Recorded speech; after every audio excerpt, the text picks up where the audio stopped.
Germany may introduce compulsory quotas to force companies to promote women, but they would only apply at the boardroom level, and that won't help millions of ordinary working women, as Nick Spicer reports from Berlin.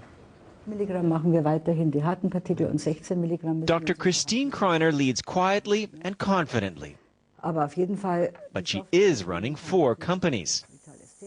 These tiny lenses are made by one of them. They're inserted into the eyes of ailing cats, dogs, horses, even zoo lions, allowing them to see again. They're exported around the world. So young women have much less problems than I had. No? She regrets the need for a quota to put more women on corporate boards, but she says people's views of the roles of men and women aren't changing fast enough. Most of the women are in a second level. They more or less cannot go up to a real responsible leading function.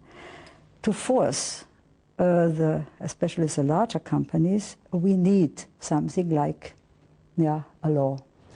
A World Economic Forum report shows Germany dropping from 11th to 13th place in terms of gender equality last year. It says this country has special problems getting women involved in politics and in getting them fair pay.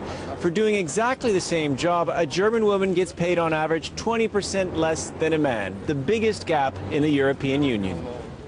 One problem is a relative lack of childcare facilities in Germany.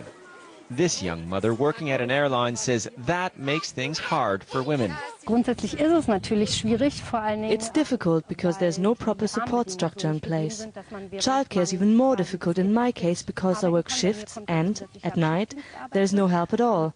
I have to rely on my family or on my partner.